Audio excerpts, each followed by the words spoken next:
Fidélisateurs de la RTNC Katanga, nous vous disons bonsoir, vous qui avez choisi notre chaîne, votre chaîne pour en savoir plus dans le cadre de votre magazine Concret. Concret qui est votre magazine économique que vous avez pris l'habitude de suivre chaque mardi à 20h15 et en rediffusion à 13h45. C'est parti pour ce nouveau numéro qui reçoit pour vous celui que vous avez suivi la fois dernière. Il s'agit au fait de M. Arsène Katumba Moucheta, qui est au fait internationaliste, spécialiste en microfinance, mais aussi en épargne. C'est le deuxième numéro que nous allons présenter, que le deuxième numéro où nous le recevons, parce que nous nous sommes rendus compte qu'au fait l'épargne est un dossier très important, est un sujet très important. Monsieur Arsène Katumba Moucheta, nous vous disons bonsoir. Bonsoir madame. Vous allez bien? Nous allons bien, merci. Eh bien, qu'est-ce qu'on peut vous dire? Le mois de février a très bien commencé? Effectivement, ça a très bien commencé, jusque-là. Vous êtes optimiste? Oui. Il semble que le mois de janvier, le mois de février, les gens préfèrent le mois de février. Quelle est votre préférence? En fait, même le mois de janvier fait partie d'une année, les 12 mois que nous avons. Alors, on n'a pas de préférence, parce que la plus grande difficulté, c'est que les gens pensent que janvier est trop long, parce qu'on a tout consommé au mois de décembre, et que janvier compte peut-être 40 jours, ainsi de suite. Ah ben, si je vous pose cette question, parce que vous êtes spécialiste en épargne. Justement. Eh ben, ça signifie, au mois de janvier, il est difficile d'épargner. Il n'est pas toujours difficile d'épargner, mais sauf qu'il faut prévoir. À partir du mois de décembre, vous essayez de prévoir pour dire que non.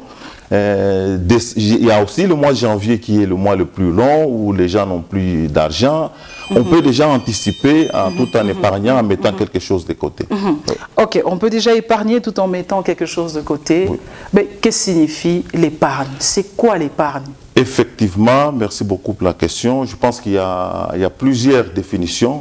Il y a même des définitions qui peuvent créer des débats ici. Mais nous avons voulu donner une définition plus simple pour permettre à tout le monde de comprendre que l'épargne, c'est le fait de décider de ne pas tout consommer pour faire face à des sorties d'argent plus tard. Donc on peut faire face à des sorties d'argent demain ou le lendemain, mais nous décidons aujourd'hui de ne pas tout consommer pour que nous puissions voir comment réaliser un projet, comment faire sortir l'argent après-demain. Donc c'est le fait que vous puissiez vous-même décider de ne pas tout détruire, de ne pas tout abîmer aujourd'hui, pour que demain vous puissiez faire sortir cet argent pour l'intérêt du ménage ou pour un projet quelconque. Oui. C'est le fait de ne pas tout consommer, c'est le fait de ne pas tout détruire. Oui. B, ça signifie nous parlons de l'argent. Oui. Pour consommer cet argent plus tard. Ouais. Mais généralement, l'épargne, c'est à quelle fourchette? Quand nous décidons, avec la définition que vous nous donnez, la plus simple définition, la définition pragmatique, combien de temps faudrait-il pour faire l'épargne? Combien de temps il faut décider pour garder son argent pour un projet? En fait, ça dépend du projet. D'abord, si on doit épargner, cela dépend aussi de votre revenu, premièrement. Vous pouvez épargner par hebdomadairement, journalièrement ou mensuellement, ou peut-être par trimestre. Cela dépend du volume de votre revenu. Et aussi, c'est qu'on doit comprendre qu'on peut garder l'épargne pendant un temps du projet. Si vous dites que vous voulez réaliser un projet et que vous avez peut-être atteint le niveau d'argent ou les niveaux d'argent qui va vous permettre de tourner, ça peut faire une année, ça peut faire 2 ans, ça peut faire 3 ans, et qu'on gardera l'argent et l'épargne à la banque, ou même 5 ans, parce qu'on ne sait jamais. Ça dépend aussi de la nature de l'épargne. Si vous épargnez pour les enfants qui vont peut-être étudier plus tard à l'étranger ou entrer dans une très bonne université, alors cela dépendra. Vous pouvez le faire au bout de 10 ans ou de 15 ans, et vous êtes tenté d'accumuler cette richesse pour vos enfants. On accumule la richesse pour les enfants. Je rappelle, fidèles téléspectateurs, que nous avons eu un premier numéro sur l'épargne avec M. Arsène Katumba Moucheta. Ça, c'est le deuxième numéro avec ce sujet de l'épargne parce que la matière est abondante. M. Katumba, la question est celle de savoir quelles sont les stratégies qu'il faudrait mettre en place pour qu'on parle d'une bonne épargne ou sinon d'une épargne réussie. Ouais. Merci beaucoup. Je pense que les stratégies, il y en a plusieurs. Nous allons essayer de donner quelques stratégies. C'est important. Oui, parce qu'on ne peut pas donner toutes les stratégies aujourd'hui. Et Et ce qu'on doit aussi savoir, il y a des stratégies qui sont en rapport avec les banques qui doivent réceptionner ou recevoir ces épargnes. Il y a aussi des stratégies qui sont en rapport avec l'épargnant, qui est le ménage ou le client. Alors, pour les stratégies qui sont en rapport avec les banques, là, je pense qu'on ne va pas beaucoup plus parler de ça. Mais l'unique stratégie qu'on pourra peut-être développer, c'est que toutes les banques doivent savoir où ils travaillent, que toutes leurs préoccupations doivent être autour du client. Qu'est-ce que le client pense de nous? Qu'est-ce que nous pouvons mieux faire pour que ce client soit réellement attaché à la culture de l'épargne, à la culture de notre banque? Pour ça, ça reste Ça reste problématique. Mais il y a aussi une autre stratégie qui est la gestion de la file d'attente. Parce qu'on doit toujours gérer ces gens. Et ça, c'est toujours en rapport avec les banques. Avec les stratégies des banques. Les banques, oui. Alors, les clients ne doivent pas perdre beaucoup plus d'une heure ou 4 heures du temps juste pour effectuer un dépôt. Et si c'était un retrait, là, on pouvait quand même comprendre. Mais pour un dépôt, là, ça doit être automatique. Ah ben, vous pensez que pour le dépôt, ça doit être automatique, mais pour le retrait, on est obligé d'attendre? Moi, je vais donner un exemple, hein, puisque nous parlons des stratégies de l'épargne par rapport aux banques. Vous donnez d'abord cet aspect. Et je donne un exemple. Hier, pas plus tard que hier, je suis allée à la banque, j'aurais effectué un retrait. Ben, j'ai trouvé une file d'attente terrible. Alors, j'étais obligée de rentrer. Est-ce que lorsque vous défendez, en fait, on vous entend, c'est plus les dépôts, ou il faudrait qu'on privilégie que les dépôts, il n'y ait pas une file d'attente, mais pour le retrait, on peut traîner? Non, pas forcément. Parce que quand je vais pour le retrait, j'ai déposé. Oui, c'est juste un dépôt. L'épargne, je vais pour un dépôt. Oui. Et puis ensuite, je suis dans l'épargne. 2 ans après, ou même 6 mois après, j'ai dit que je dois aller retirer le peu que j'avais mis dans mon compte pour l'épargne. Mais je vous ai donné ça au retrait, au dépôt, et au retrait, je dois attendre pendant longtemps? Bon, en fait, au retrait, ce n'est pas qu'on doit attendre pendant longtemps. Au retrait, c'est qu'on doit réellement vérifier. Parce que pour un banquier, pour faire sortir l'argent, le banquier doit être réellement très sûr de la personne qui retire. Est-ce que c'est réellement la même personne? Parce qu'il y a les signatures qu'on doit vérifier. Parce que les signatures, on dit en termes, en leur jargon des banques, ça évolue. Quand la signature a évolué, on ne sait pas réellement savoir si réellement c'est son ami ou c'est son mari ou ce sont ses enfants qui peuvent peut-être venir pour retirer de l'argent. Parce qu'au niveau des retraits, on essaie de mettre le mécanisme de contrôle pour se rassurer avant de faire sortir l'argent. Pour le dépôt, moi, je peux même déposer pour le compte de ma femme, ça ne pose pas un problème. Mais le plus grand problème au niveau des banques, c'est qu'ils doivent gérer ces mouvements et même cette file, la gestion des files d'attente. Parce que je ne peux pas perdre tout mon temps ou toute une heure du temps ou par exemple toute une journée pour effectuer une opération bancaire. Est-ce qu'aujourd'hui, puisque nous sommes dans les stratégies de l'épargne, plus précisément d'abord, avant que vous alliez dans autre chose, les banques, est-ce qu'aujourd'hui on peut dire que les banques sont en train de faillir à leur mission en ce qui concerne la gestion de cette file d'attente? Est-ce que l'on peut dire aujourd'hui que ces problèmes de la file d'attente au niveau des banques, c'est au niveau du pays? Est-ce qu'on peut le dire comme ça? Bon, je ne sais pas dire que les banques sont en train de faillir. Vous êtes dans le secteur de l'épargne. Oui. Vous avez travaillé avec plusieurs institutions de microfinance. C'est comme ça que je vous pose la question. Est-ce que le problème, ce sont les banques ou c'est le système du pays? Bon, en fait, ce n'est pas le système du pays. Le système du pays n'a pas de problème parce que chaque banque doit mettre ses propres stratégies pour qu'elle arrive à servir correctement ses clients ou les épargnants. C'est pour cela que, parce que nous sommes dans un monde concurrentiel, parce que chaque banque doit mettre ses outils, une nouvelle technologie pour qu'elle arrive réellement à mettre le client au centre de leurs préoccupations, pour qu'on arrive réellement à servir. C'est pour cela qu'aujourd'hui, vous voyez des gens qui disent que non, je préfère telle banque à la place d'une autre banque. Parce que chacun, ce ne sont pas des préférences qui arrivent au hasard, c'est par rapport avec ce que nous rencontrons. Vous savez que le client rencontre, peut-être, il est parti dans une banque X, pour le servir, pour ses épargnes, pose un problème, mais il préfère transférer ses épargnes dans une autre banque où il voit que ses services clients vont quand même vite et puis il sait facilement déposer ses retraits ou déposer ou bien effectuer ces retraits. C'est ainsi qu'il y a certaines banques pour éviter cela, ils ont maintenant créé des cartes, parce qu'aujourd'hui il y a des distributeurs, vous pouvez retirer votre argent. Il y a aussi mais même là, avec les distributeurs, il y a des soucis. Justement, il y a des soucis. Il y a de gros soucis. Juste pour les distributeurs, je pense que les gros soucis qui peuvent arriver, c'est au niveau de la connexion.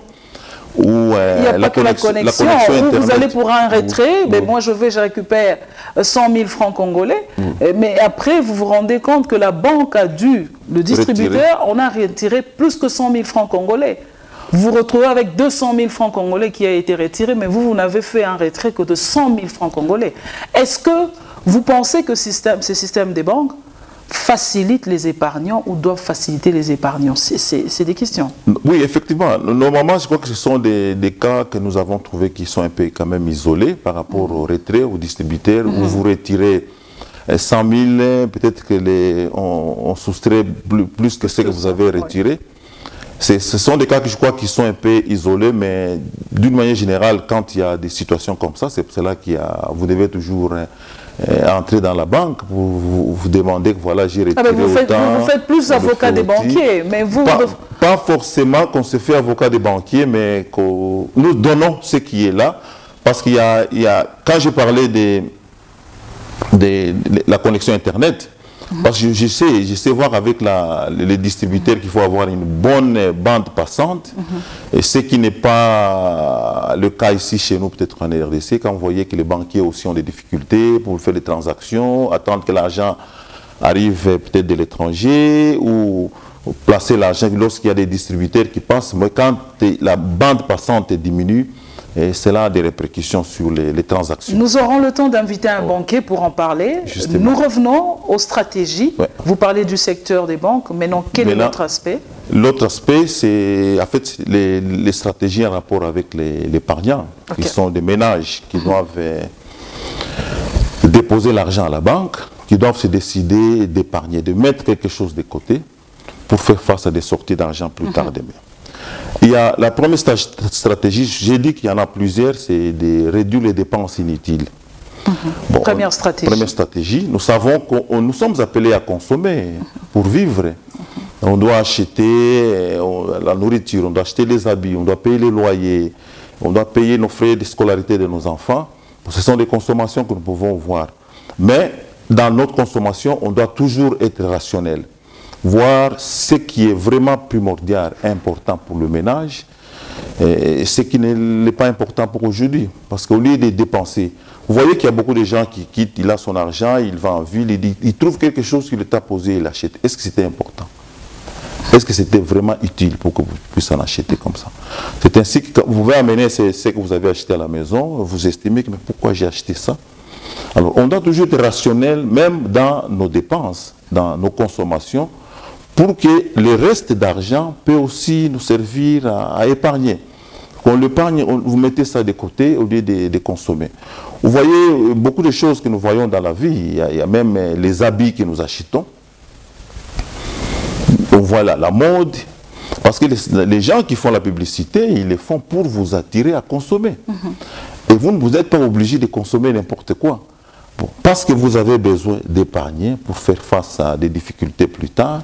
Alors, vous devez aussi être regardant. Première stratégie, réduire les dépenses. La deuxième stratégie, lorsque je vois, vous êtes un responsable, vous n'êtes pas locataire, vous êtes propriétaire d'une maison, ça dit que vous ne payez pas votre loyer. Et lorsque vous entrez vous êtes propriétaire, mais vous travaillez dans une entreprise, lorsqu'on vous paye dans votre salaire, normalement l'État prévoit le 30% du loyer dans votre salaire. Bon, comme si vous êtes propriétaire et que vous ne payez pas le loyer, vous pouvez aussi avoir cette stratégie de prendre chaque fin du mois, lorsque vous travaillez, le 30% du loyer, et vous le mettez de côté, vous l'épargnez. Et cela va vous permettre aussi, dans des situations difficiles... Là, c'est quand vous n'êtes pas locataire. Là, quand vous n'êtes pas locataire. Alors, il y a aussi qui est une troisième stratégie qu'on peut dire que c'est avec les 1000, nous avons dit, que nous créons avec des 100 que nous créons avec des 1000 que nous créons des millions. Ça dit que vous ne pouvez pas vous dire que non, moi je dois épargner seulement avec 50 $, 100 $, 200 $. Mais avant d'arriver à 50 $, vous avez les 1 $, 2 $ et 3 $. Mais ce ne sont pas des montants qu'il faut toujours négliger. Ça dit qu'il y a une autre stratégie, avec des petites sommes d'argent, vous pouvez toujours aussi arriver à épargner. C'est ainsi que les autres peuvent dire que non, dans une banque classique, on ne peut pas épargner un 100 $, 1 $ plutôt, ou 2 ou 3 $. Mais il y a des institutions de microfinance qui vous donnent cette possibilité d'épargner. Avec ces petits montants, vous pouvez le faire progressivement. Et d'ailleurs, si on le fait progressivement, avec une fréquence qui est quand même respectueuse, qu'on peut arriver aussi à épargner correctement, que d'attendre toujours le gros montant qui n'arrivera toujours pas. Par rapport à ces stratégies, pour vous, pour avoir les millions, on commence par les 1000. Oui. Et pour avoir les 1000, on commence par les 100. Oui. Alors, je reste dans cette philosophie. Nous sommes dans la troisième stratégie.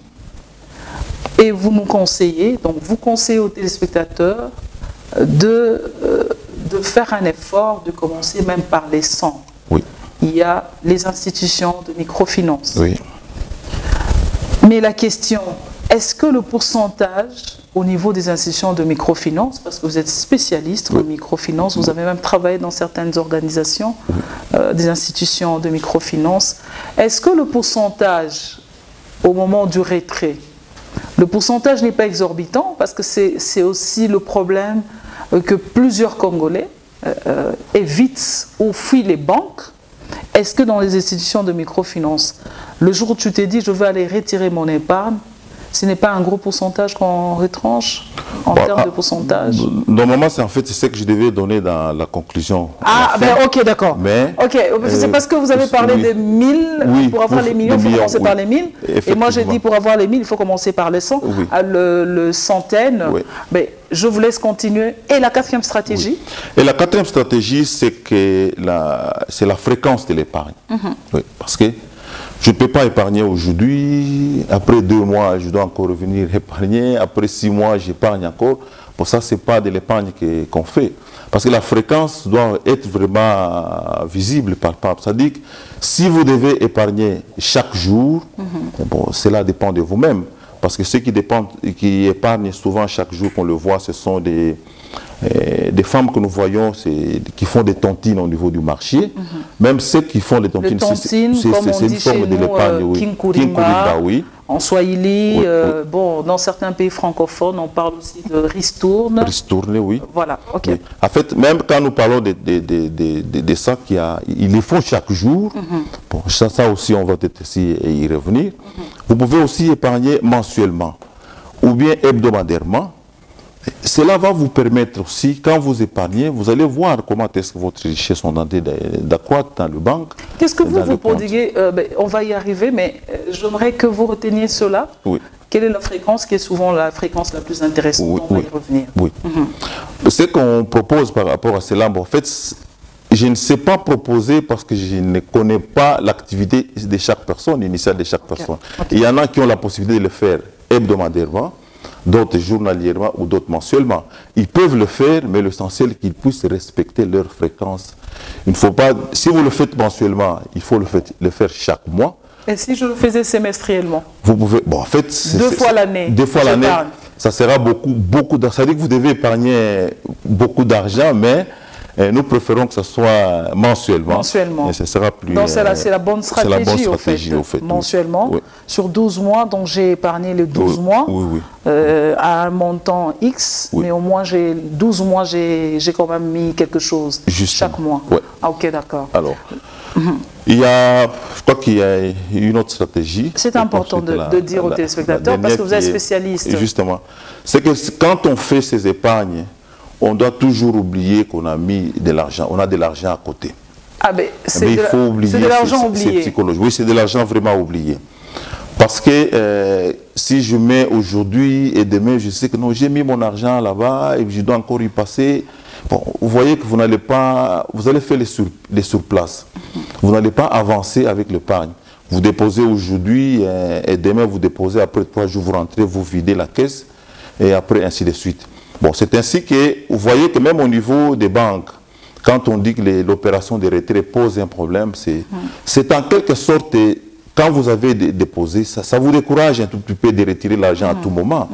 Mais ça vous permet de garder cet argent pendant longtemps pour que vous puissiez arriver à réaliser un projet. Donc, quand vous déposez, c'est vraiment de l'argent oublié que vous ne pouvez pas à tout moment y revenir pour aller récupérer, vous ressourcer.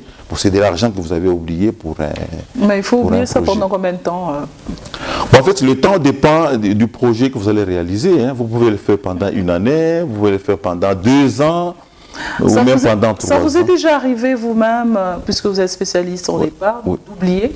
Oui, ça m'est déjà arrivé d'oublier. L'argent que vous êtes en train d'épargner? Oui, ça m'est déjà arrivé d'oublier une fois de l'argent que nous avons épargné. Et je pense que j'essaie aussi par tous les moyens comment inculquer cette mentalité aux enfants.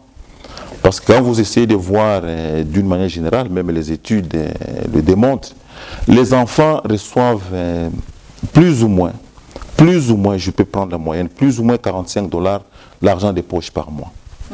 Bon, disons, ce sont les enfants qui partent à l'école. L'argent que nous leur donnons chaque matin pour s'acheter des biscuits à la récréation, payer le transport, et tout ce que nous donnons à nos enfants, quand on essaie de calculer, de réaliser, c'est plus ou moins $45 le mois. Oui. Maintenant, si on essaie d'inculquer à ces enfants-là de ne pas tout consommer, tout abîmer, c'est votre argent, c'est votre richesse. Vous pouvez chaque jour au moins essayer de mettre, ou à la fin de la semaine, vous avez un petit compte, vous ouvrez, vous mettez quelque chose, l'argent des poches que nous vous donnons, parce qu'il y a même dans des institutions, des banques classiques et microfinances, il y a des produits qu'on appelle les épargnes juniors, ainsi de suite, oui. Pour aider ces enfants à le faire. Parce que si un enfant commence à partir de la première CO, qui est la 7e aujourd'hui, oui. Avec cette réforme, jusqu'en 6e, que l'enfant décide de mettre quelque chose, même $30, pendant 12 mois, fois 6 ans. C'est quand même de l'argent énorme qu'il pourra avoir. Il y a une question qui me trotte à l'esprit. Oui. L'épargne junior, est-ce que, c'est bon, on parle de l'épargne, est-ce que l'épargne junior ne peut pas aussi amener les enfants à devenir plus cupides? Est-ce que l'épargne junior ne peut pas amener aussi les parents à perdre un contrôle sur les enfants en ce qui concerne leur éducation? Ce n'est pas une émission d'éducation, mais c'est une question. Effectivement, parce que c'est cela qu'on nous appelle parents, parce que nous avons un rôle à jouer pour l'orientation et même l'éducation de nos enfants.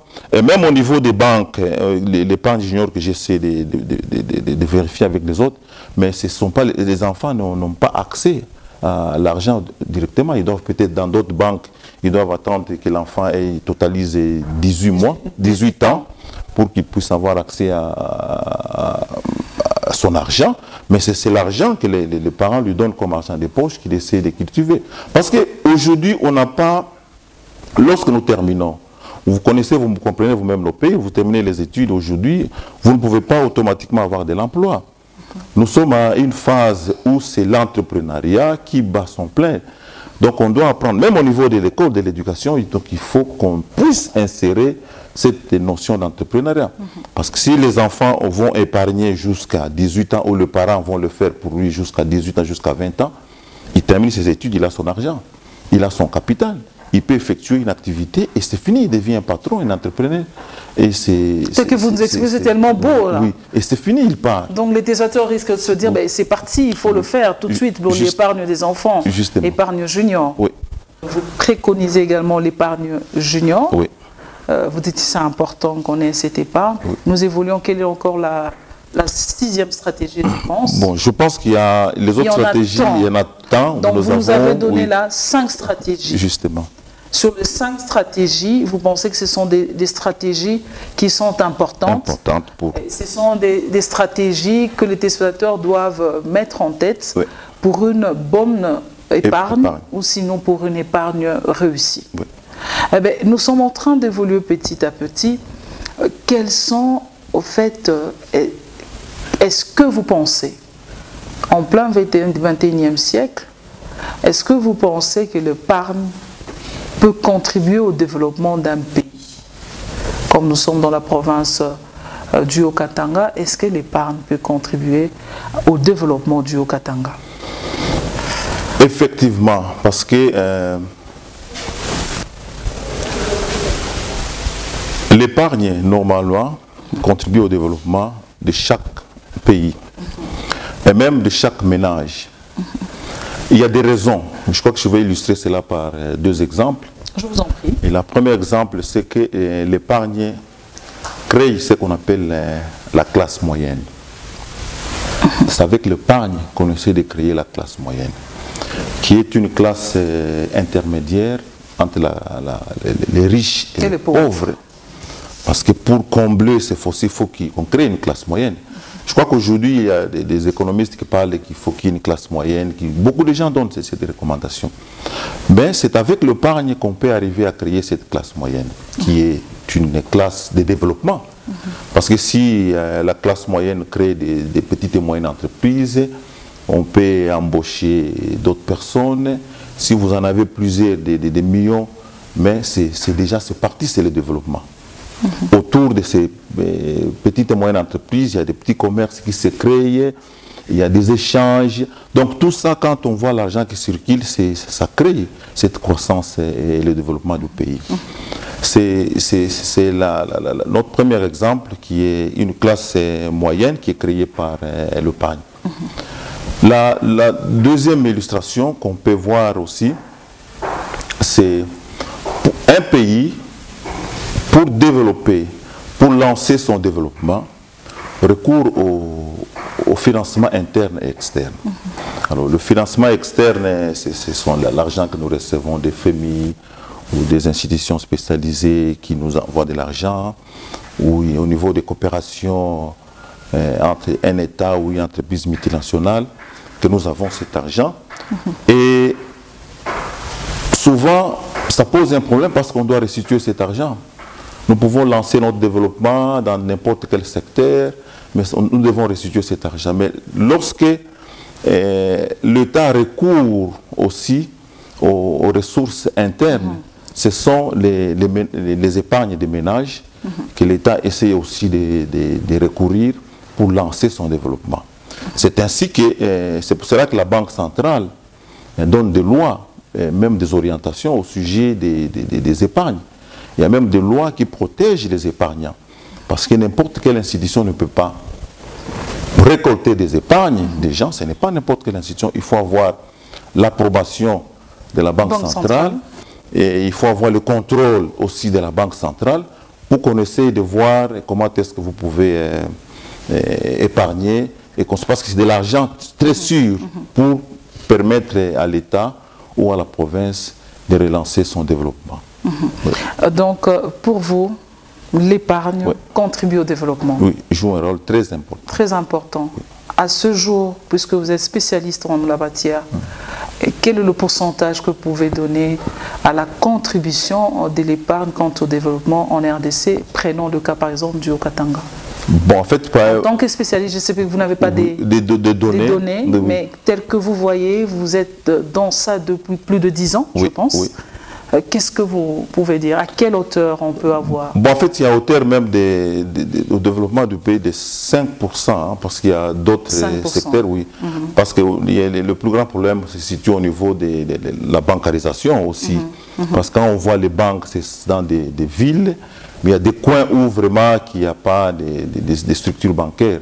Il y a dans des grands centres que nous voyons, mais jusqu'à 5% que l'épargne contribue au développement de la province et du Haut-Katanga. Mais il y a encore beaucoup à faire alors. Justement, il y a encore beaucoup à faire. C'est pour cela que chaque jour, j'ai ce souci de sensibiliser les gens, de leur faire comprendre l'importance de l'épargne par rapport au pays et même par rapport à leur ménage. Monsieur Arsène Katumba, plus de 10 ans dans ce secteur, microfinance, épargne. Est-ce que vous êtes nombreux à vous battre pour qu'au fait l'épargne soit effectivement dans la culture des Congolais? Est-ce que vous êtes nombreux? Vous êtes à combien? Je prends le cas du Haut-Katanga, où vous vous retrouvez comme expert, comme spécialiste, comme formateur pour éduquer la population sur l'épargne. À ce jour, vous êtes à combien? Bon, en fait, en tant qu'indépendant, je crois que j'ai voulu jusque-là seul. Mais je sais qu'il y a des spécialistes qui sont encore dans des institutions bancaires qui travaillent pour ça parce que... Même lorsqu'on parle par rapport à ces institutions, oui. est-ce que vous êtes nombreux? Oui, on est quand même nombreux. On est nombreux qu'on essaye de sensibiliser dans ces domaines. On est quand même nombreux. Il y a beaucoup de gens qui le font, qui essaient de sensibiliser et le faire. Alors, moi, j'avais pris l'option de beaucoup plus m'étaler avec les élèves et aussi les femmes. Parce là, que c'est votre champ d'application. Oui, mon champ d'application. Je sais pourquoi. Et les femmes. Oui. Pourquoi ce choix sur les élèves et les femmes? Le choix des élèves et les femmes, les élèves d'abord, c'est parce qu'ils sont appelés un jour à préparer leur avenir. Et nous travaillons où nous allons, où chacun doit quand même terminer ses études et devenir patron. Donc les élèves, c'est la relève de demain. Justement. Oui, pour la construction. Et aussi, la jeunesse a une responsabilité économique future que nous devons préparer aujourd'hui. Et si nous croisons le bras, qu'on ne les informe pas, ça sera difficile. Si on le laisse faire n'importe quoi, prendre l'argent et dépenser, acheter tout ce qu'il y a comme équipement informatique, je pense que c'est une perte. Et pourquoi les femmes? Et les femmes aussi, parce que quand vous voyez que la femme reste l'unique pilier du ménage, elle doit vraiment être informée et savoir garder de l'argent. Et même très souvent, d'une manière générale, c'est la femme qui garde toutes les richesses de la maison. Alors, elle doit être vraiment cultivée pour arriver à réaliser ses rêves et à être vraiment une femme utile dans son ménage. Les femmes et les enfants, c'est là votre champ d'action. C'est là que vous évoluez dans le secteur des microfinances et épargne. Vous êtes spécialiste. Quels sont les conseils que vous pouvez prodiguer? Parce que là, on me fait déjà signe pour dire que d'ici là, il faut qu'on chute. Effectivement. Comme conseil, je sais que d'abord épargner, c'est pas facile. Il y a beaucoup de gens qui disent que non, c'est un peu compliqué. Je peux commencer aujourd'hui et puis demain, j'abandonne, je ne saurais pas le faire. Ce qu'on peut leur d'abord conseiller, c'est ce qu'on a dit dans le stratégique avec des milles qu'on peut le faire. Et ce que nous pouvons encore donner, c'est lorsque vous vous épargnez, c'est de l'argent oublié que vous devez le faire. Mais quand on le fait, avant de vous engager dans une institution bancaire ou une microfinance, vous devez aussi vous rassurer si c'est une banque fiable, viable plutôt, et une banque qui a disons l'agrément de la Banque centrale. Bon, il y a des écrits, parce que vous ne pouvez pas donner l'argent à n'importe qui, il va le perdre, parce que nous voyons des gens qui passent avec des cartes, collecter des épargnes, ainsi de suite. Bon, il faut vous rassurer, est-ce qu'il a toute la documentation, il est vraiment spécialisé pour récolter ses épargnes, il va réellement garder cet argent. Et je crois que l'autre conseil, c'est d'encourager beaucoup plus ce que beaucoup de mamans font, des tontines au niveau du marché. Ce sont des sources d'argent qui peuvent... Tontine, Kinkurimba, en lingala on parle de Likelemba. Parce que ça vient de Lorenzo de Tontine, qui est un métropolitain italien que nous considérons comme aussi le père de la microfinance, qui a commencé cela. C'est cela qu'on appelle tontine.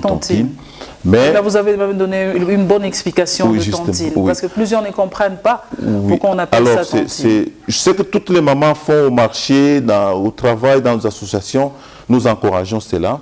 Lorsque vous avez cet argent, ouvrez un compte bancaire et déposez, parce que c'est un endroit très sûr. Avec ce que nous avons comme difficulté d'insécurité. Pas mettre sur son matelas, nous avons beaucoup de cas d'insécurité ici. Il suffit qu'une personne passe par là et vous avez reçu de l'argent. Donc c'est mieux, une fois que vous avez, nous vous encourageons. Moi, je veux que les gens, quand vous avez de l'argent, vous le déposez à la banque. C'est un endroit très très sûr pour vous permettre de garder votre richesse et de continuer à le faire. Donc il faut le faire chaque jour, pour éviter que vous puissiez avoir des difficultés demain. Avant de vous accorder le mot de la fin, fidèles téléspectateurs, je rappelle que nous avons pris l'habitude dans ce magazine de vous parler de notre rubrique « Concret dans le concret ». Concret dans le concret, aujourd'hui c'est une surprise que nous allons tous découvrir. Mon réalisateur m'a fait une petite surprise. Suivez.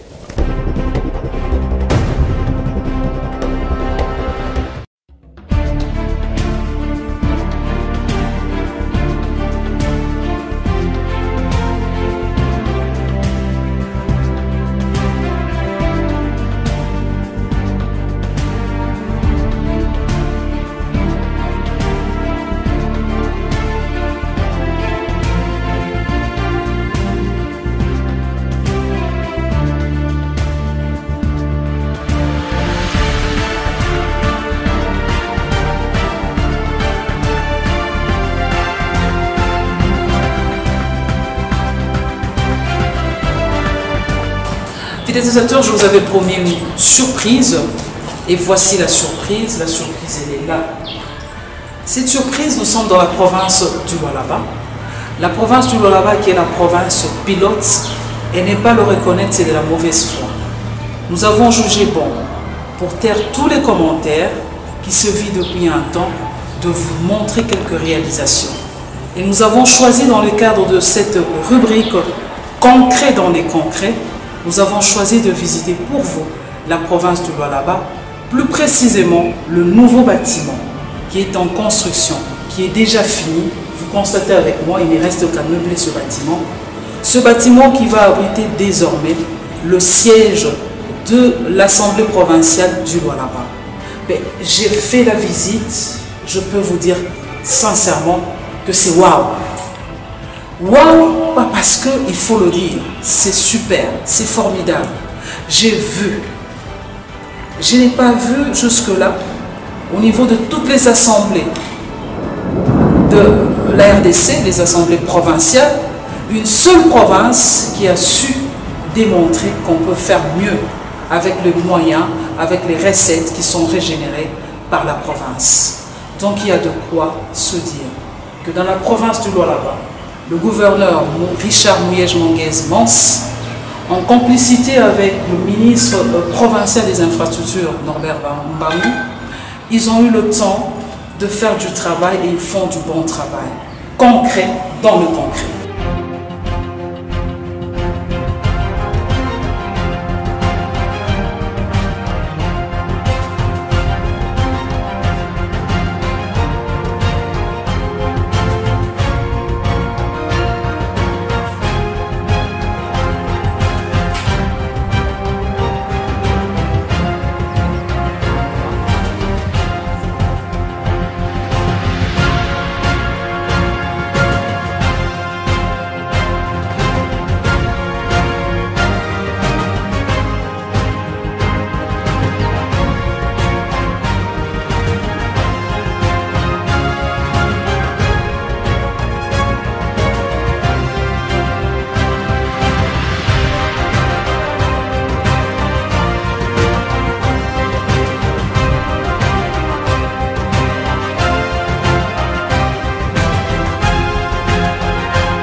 Fidèles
téléspectateurs, voilà, vous avez découvert avec moi la surprise. Je ne veux pas commenter sur cette surprise. Nous allons revenir la fois prochaine. Cette surprise, c'est une manière de vous dire que le sujet que nous allons aborder la fois prochaine, ça sera dans ce cadre-là. Monsieur Arsène Katumba Moucheta, nous avons reçu, vous êtes internationaliste, spécialiste en microfinance et en épargne. Avec vous, nous avons parlé de l'épargne. Votre mot de la fin pour clôturer ce magazine d'aujourd'hui concret. Merci madame. Le mot de la fin, c'est qu'on doit savoir que l'épargne cultive l'esprit d'indépendance. Tout ce que nous voyons comme conflit dans nos ménages, dans nos familles, c'est autour des moyens, des richesses. Alors pour qu'on arrive à avoir cet esprit d'indépendance, il faut commencer à cultiver, avoir cet esprit d'épargner. Si nous dépendons, nous tous, de deux personnes dans la famille, de notre grand frère, petit frère, ou de la grande sœur, nous sommes à 100, nous sommes à 200, ce sont des sources de conflits inutiles. Mais lorsque vous commencez déjà à cultiver cet esprit d'épargner, vous vous révoltez en quelque sorte pour basculer vers l'indépendance. Et si tout le monde est indépendant dans la famille, il y a moins de conflits, moins de tensions. Il y aura un développement au niveau de cette famille. Effectivement. Merci. Monsieur Arsène Katumba, nous vous disons merci d'avoir répondu à notre invitation. C'est moi qui vous remercie, madame. Fidèles utilisateurs de l'RTNC Katanga, vous avez suivi ce magazine d'aujourd'hui. Nous vous disons merci d'avoir suivi. Si vous avez aimé ce magazine d'aujourd'hui, dites merci à la réalisation d'Espérance Média. Dites merci à la programmation de la RTNC Katanga. Ben, j'aime toujours vous dire, je vous le dirai toujours, l'espoir est permis, c'est 2021. L'espoir est permis, il faut être optimiste que les choses vont aller de l'avant. Bye bye et à la prochaine.